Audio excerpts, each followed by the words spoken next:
Okay. So for the last 5 weeks, we've been talking step by step through different inner experiences, leading to last week we talked about the experience of falling in meditation. So just a little recap.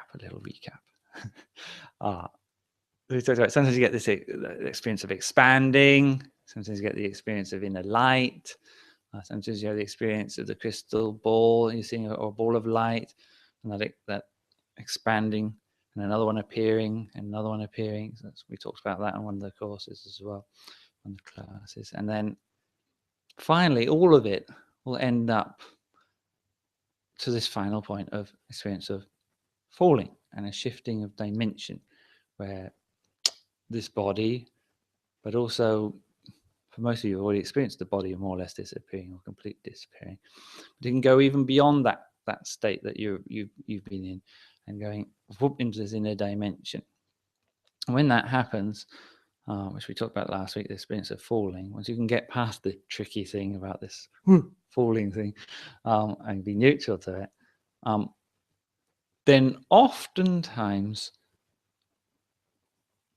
this very bright light will emerge, and you'll see a crystal ball. It can sometimes happen that sometimes people don't see a crystal ball immediately. They can see like a star, and but once they become more still and neutral, eventually that star, you discover that it's not actually a star. It's a tiny little crystal ball, which then expands into a crystal ball. Technically the size of an egg yolk, usually. Now this crystal ball experience, this inner experience, this is what we call the sphere of Dhamma, the Dhamma sphere, or in the Bali language, Dhammanupassana Satipatthana, which means there's the 4 foundations of mindfulness. It's part of the key part of Buddhism, 4 foundations of mindfulness. And the fourth one is the foundation of mindfulness on the Dhamma. And it's normally taken as an understanding of being mindful of sort of, I've got the 5 hindrances present in me, or I'm being aware of one of the noble truths, these kind of things. What we call Dhamma, certain aspects of reality, and being mindful of this. But actually, on a deeper level, it means being mindful of this sphere of Dhamma. And it's the key experience in Buddhist meditation, particularly in the tradition of Lombo Wat Nam, the founder of this meditation tradition, what we call Vicha Dhammakaya. Lombo Wat Nam, but even before he had his day of attaining to Dhammakaya, he had already studied, and I think I taught you this on the introductory meditation course a bit, he'd already studied with many other masters in the forest, and trying out all the ancient techniques that have been handed down by word of mouth from one forest monk to another. And he discovered, these various parts of the body that you can focus on, and his teacher was also using the center of the body, and was able to see some kind of like a ball of light, okay, at the center of the body.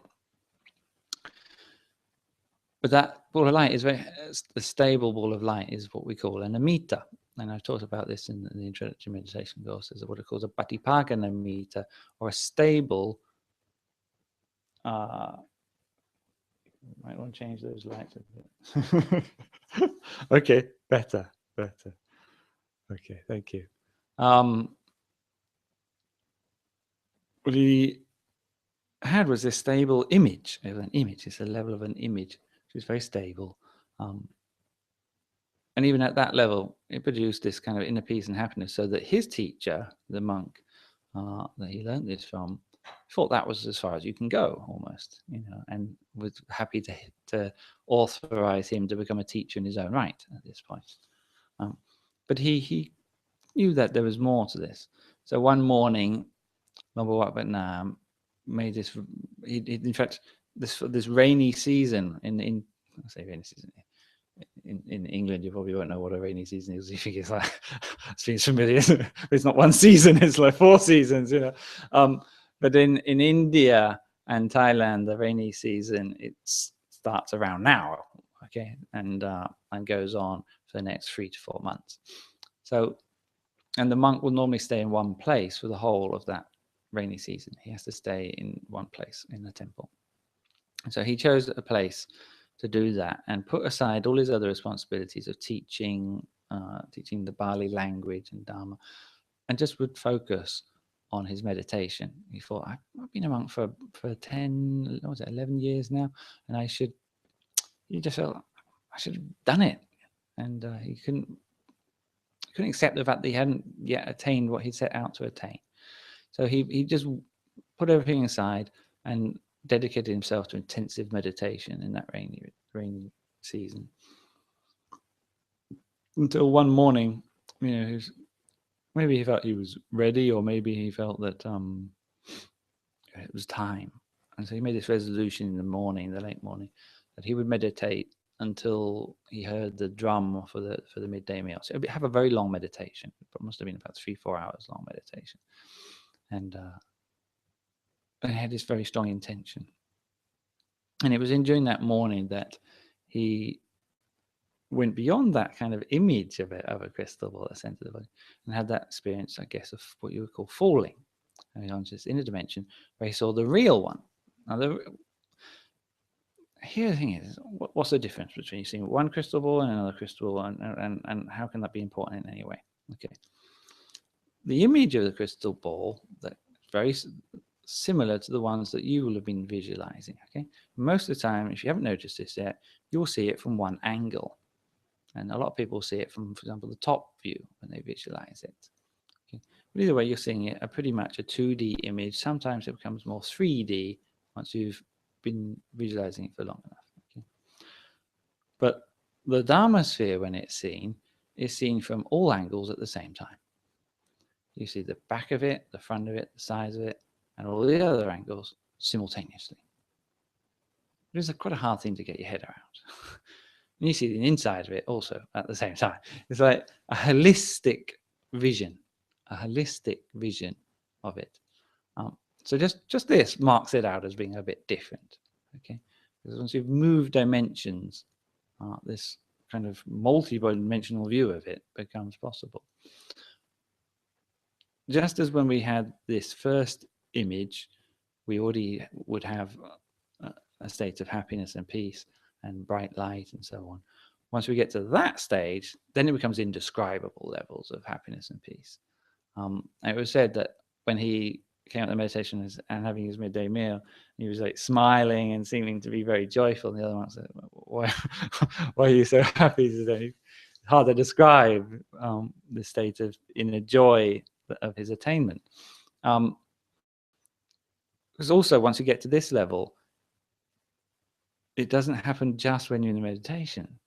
This time, when you come out of meditation, it's pretty rock solid, stable. It stays there. It's pretty hard to make it go away, unless you want to break one of the 5 precepts, that is to do something immoral.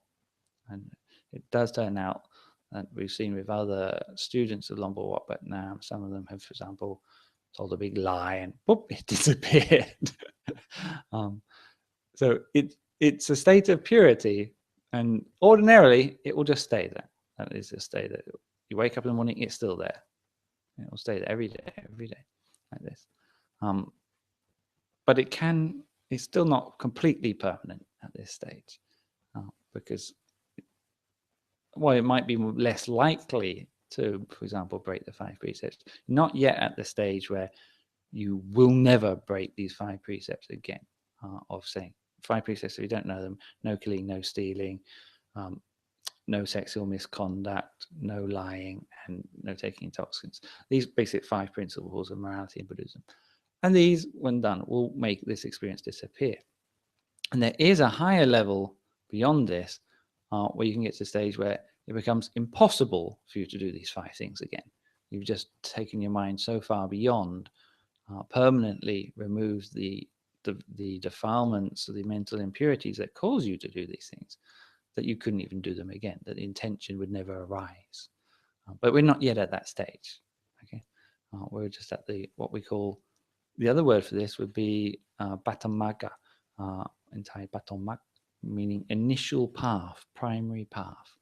I would translate it as the trailhead. The trailhead.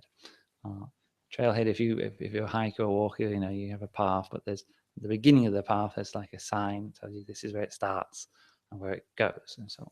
So this is the trailhead. It's the first primary door to this pathway inside.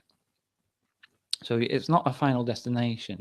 And Lombo Wat Nam somehow knew that day that even this was not yet everything.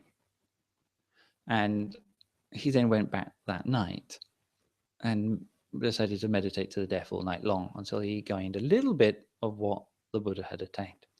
And so during that night, he managed to get past this stage to the next stage after it.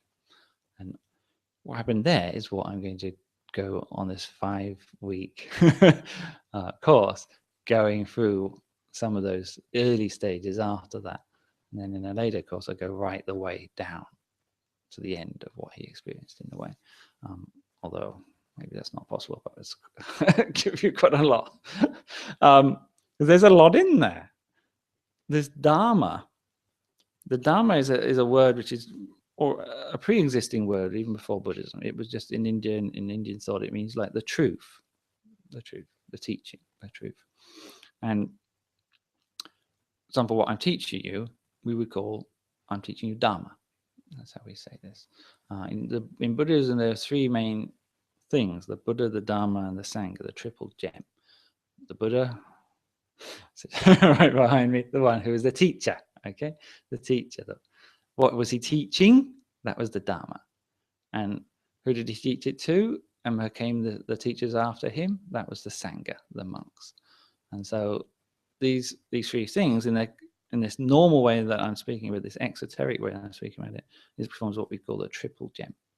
But there's something more profound. And that is that all 3 of these are also something inside of us. And the first one is this sphere here, the sphere of Dharma. So everything that the Lord Buddha taught for 45 years, and there's a whole bunch of books, it really is, it's this many books. Okay. All of that, he didn't have a teacher teaching him. Okay. It all just came from inside. It was all something which he just opened up this inner Google, so to speak, and managed to teach from this. And all of that is contained within that Dharma sphere. Within that Dharma sphere is spheres of all sorts of knowledge about all sorts of things. It's like a treasure trove of knowledge, a library inside, which is why it becomes rather important. When we do paying homage in our chanting to the triple gem, morning and evening, we do this morning chanting and evening chanting. And one of the key things that we are chanting is recollecting the qualities of the Buddha, the qualities of the Dhamma, and the qualities of the Sangha. And so some of you will be familiar with it, because some of you have heard the chanting quite frequently now. And so we would chant Swakato Bhagavata Tammo Santidiko Akaliko Ehibasiko O Panayiko Bajadang Weditapo Winyuhi. Now this some of you will have heard. Let me just translate it for you. Or rather, I've got a translation here, an authorized translation. Whichever Dharma was properly expounded by the Exalted One. This is the first sentence of it. Exalted One is just a title, okay? Bhagawa is a title for the Buddha. So the first property here was it being properly expounded, swakato, properly expounded.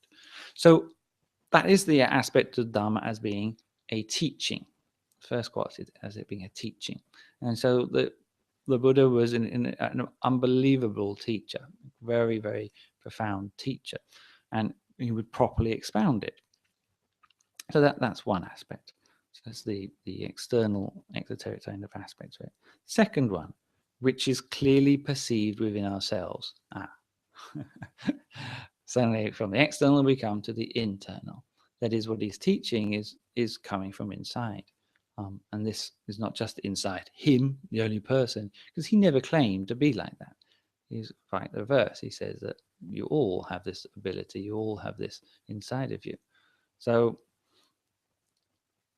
clearly perceived within ourselves. That is, it's not just something which we can just think about as a theory about, you're listening to me, then you go back and contemplate on it. That's not what we're talking about here. Okay, we're talking about here something that's clearly perceived, and the way we perceive it is through meditation and through this experience that you can then clearly perceive it and see this, know this for yourself. The next quality that that is sanditiko, to be able to clearly perceive. The next one is agaliko, or timeless. Timeless here means several things, but very simply, 2,500 years ago, there were monks, and countless people seeing this for themselves. Now, just 80, 90 years ago, for the last 80, 90 years, Lombo Nam and his students also seeing this. Nowadays, we also have people seeing this. Okay, there was an Englishman living in New York. It sounds like a song, and he was a former nuclear scientist, an army for the army, and all sorts of interesting life, to say the least. But he ended up meditating, and strangely, I think he only meditated like 5 weeks, and he suddenly had this very good meditation experience, and he was then advised to go to Thailand.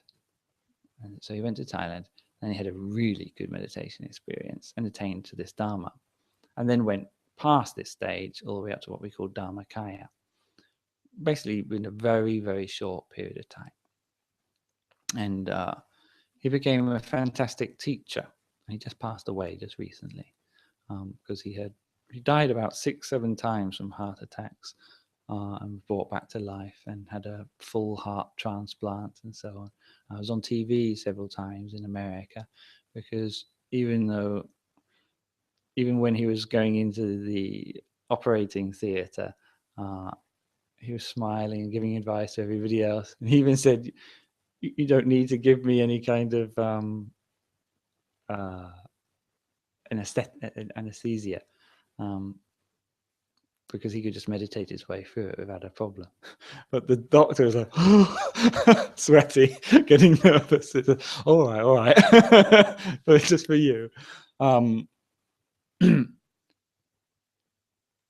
remember. I mean, he had many other health problems. He had terrible health problems. His side effect of the drugs that he had for the heart, it created all sorts of spine problems. So he ended up being bent over, had to have a spinal operation, put rods in the spine. So physically a right mess and in pain. But he could meditate for countless hours, and was always mentally above the whole experience, because he'd found a refuge from that suffering inside of himself. And that's the whole thing about the Dharma. It becomes a refuge from suffering. And he was a wonderful example of this, an incredibly inspirational speaker, which is why he was on TV for quite a few times. And certainly people in America are very fond of Bob Mawson. His name was. If I maybe sometime in the future I'll play a video. I know some of you have seen something of him, but he taught me as well. And he gave me enormous inspiration when I was a new monk, and had a chance to ask questions. And he gave me, as I said, massive role model and encouragement to me, to see somebody who's done it. And he once said to me in that month retreat that shortly after he'd attained the Dhamma Inside, he'd opened his eyes and there was a box in front of him. Say, for example, like this, okay, and he could see the back of the box and the underneath of the box and inside the box all at the same time as well. Not just the Dharma inside, but even that he could see like that. And his common experience was to see everything was like crystal. Everything had become like crystal. Everything clear. It kind of reminds me of the film The Matrix, where you suddenly see everything as the Matrix, it comes a bit like that. And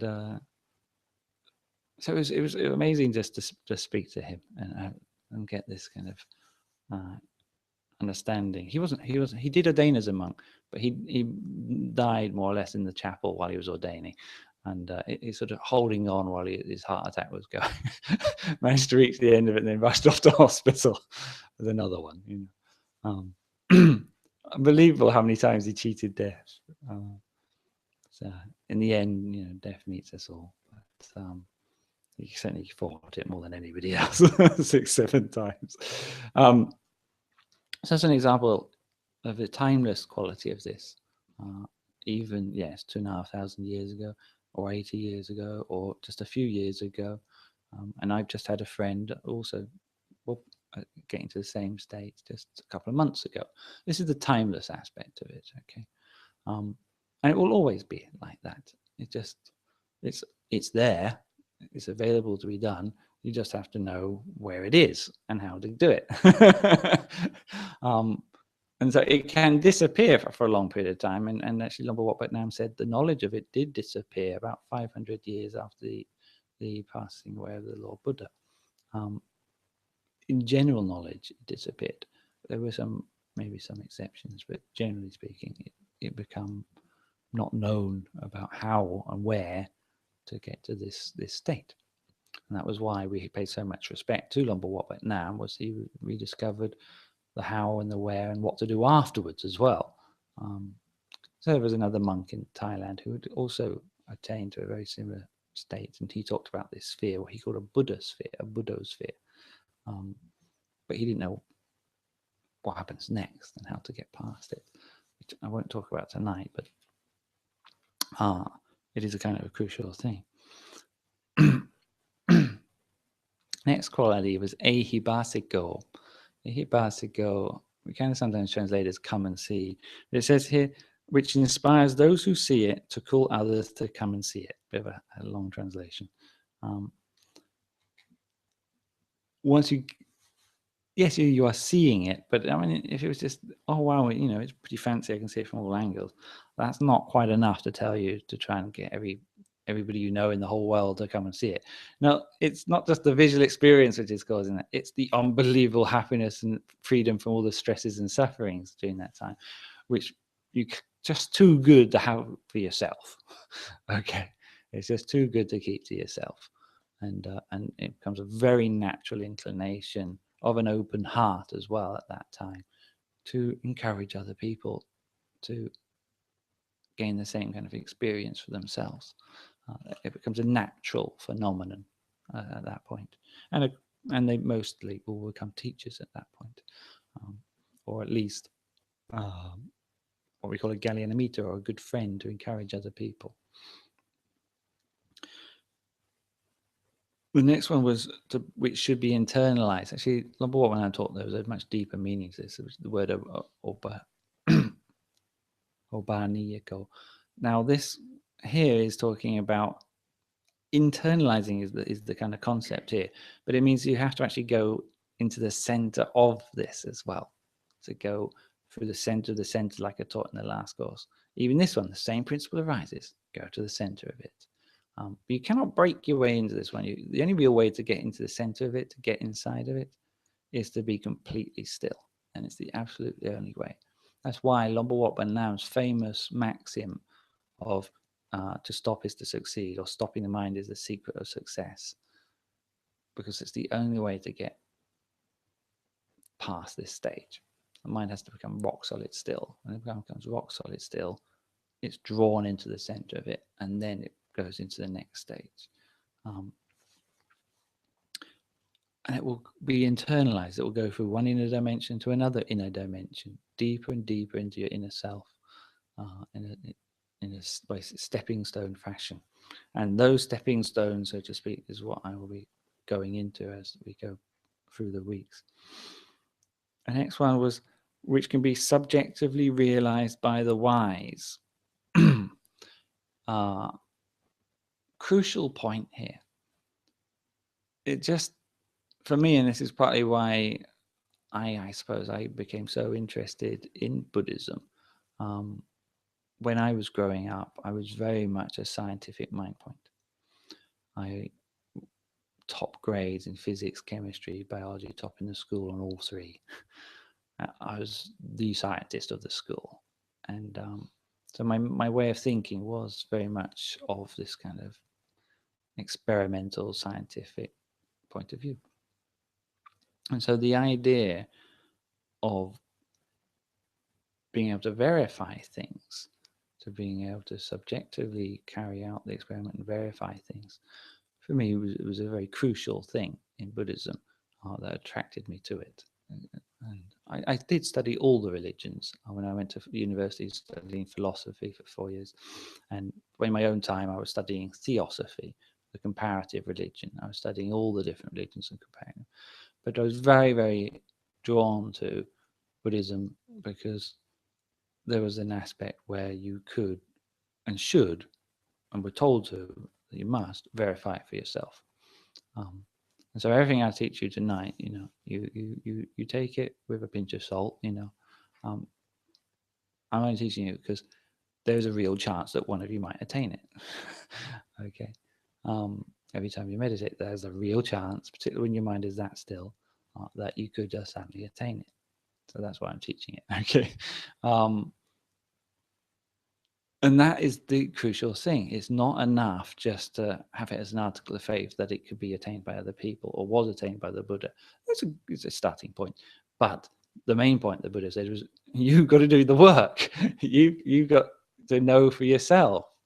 And it's the only true way to gain this wisdom. And once we do gain it, we do gain access to wisdom. We start gaining access to deep inner wisdom. Wisdom's different to knowledge here. Okay, knowledge is the kind of thing you do get from books here. We're talking about wisdom, something that's arising from within, and you'll gain, when you're in this state, a more natural understanding of right and wrong, and good and bad. These things start to become very clear. To a mind which is at this state of purity, it has this intuitive wisdom. Okay. Later on, it can really study in depth for itself to know these things and know all the answers to everything else when it goes in beyond this stage. And so, it becomes something which should be realized subjectively by the wise. So, and that is what we pay our respect to. These are the qualities of the Dharma.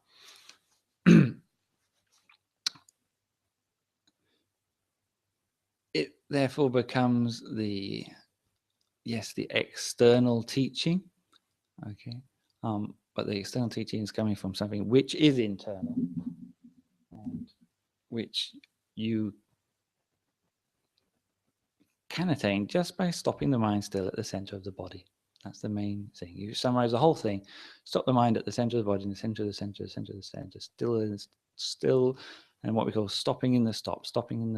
The mind stops and you stop even stiller, more still, more still, more stable, more still. If that happens, it will reach to what we call this Dharma sphere. And this Dharma sphere, it's almost like an atom. It's what you could call it like the permanent atom. What Banam said, that when this becomes separated from the body, then that's death. It's the thing that keeps you alive, basically. And when we do move on, we take this with us. Okay. Therefore, is something which becomes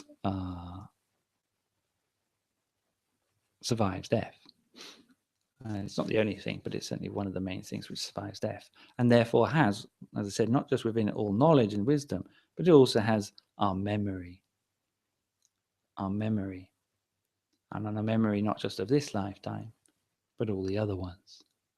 And it's all stored in there, the whole lot. And that is what becomes very important later on. Very important later on. In deep meditation, we can then start to see for ourselves, remember for ourselves. And it becomes like an awakening. That's why the word Buddha is to be the awakened one. And when you wake up, you remember what you've been dreaming. And you remember it as a dream. At that stage, it's awakening up. And whoop, you remember who you are. You remember that you're beyond this lifetime. You remember all the other lifetimes. It all just suddenly comes back to you in a way. And you can then review it in detail. That's something I'll talk about on later part of the course. But the point is here is that that's inside this sphere. That's inside this sphere. As well as the Four Noble Truths. The Four Noble Truths, the main thing that you're becoming enlightened to in Buddhism, which I talked about last night. I talked a bit about that last night. So I won't go into it too much detail now. But the Four Noble Truths, of suffering and the end of suffering and in the cause of suffering and the way leading to the end of the cause of suffering, so to speak. This is all spheres within spheres. These are all something which can be directly perceived inside of here. Very strange to say that, but as a meditator, as a meditative reality, that is what it's like. So all the other Dharma is all stored in there and becomes something which can be known for oneself. If one, actually you have to go a bit beyond this one, but it's in there. It's in there. Once you attain to the Dharmakaya, then we use the Dharmakaya, the Buddha inside, to study the Dharma. But deep subject. And I will try to make it a bit more clearer as we go through the course, particularly the next one as well after this, when we start to delve into what we call Vichar Dhammakaya, which is this tradition, this meditation tradition. That's what it's known for, is what I'm teaching you now. The discoveries of Lomba Wapet Nam, because once he'd gone through there, he gained access to this, and then he studied it himself, and he then set up a team that would study all the knowledge that was within this on a 6 hour, sometimes it was a 4 hour shift, sometimes it was a 6 hour shift. If it was 4 hours, it would be 3 teams meditating on 2 shifts a day, 24-hour cycle. During the Second World War, they upped it to 6 hours on, 6 hours off, and 2 teams coming backwards and forwards, 24 hours a day. So each team was meditating for 12 hours and 2 6-hour shifts. Did that for every day for about 30 years. And they still couldn't get to near the end of what was stored in there. They said this huge building that they built for learning the Bali language, you could fill it with books from floor to ceiling, and it still wouldn't compare to what the knowledge is stored in here. So that's the Dharma. So next week, I will talk to you the next stage after that, which corresponds, and all the stages will correspond with something else. Okay, and then I'll teach you both sides of this. So the next one will correspond with the three trainings, which is as I said, a very basic ABC of Buddhism. What you're doing, because Buddhism is innately a practice. It's a practice, and so we'll explain that as well. Okay, well, thank you for listening. It's now past 9 o'clock, and as ever, I will take any questions on this now. And I think London's not here anymore, so yeah, go for it. Where does the knowledge come from? Is there a suggestion?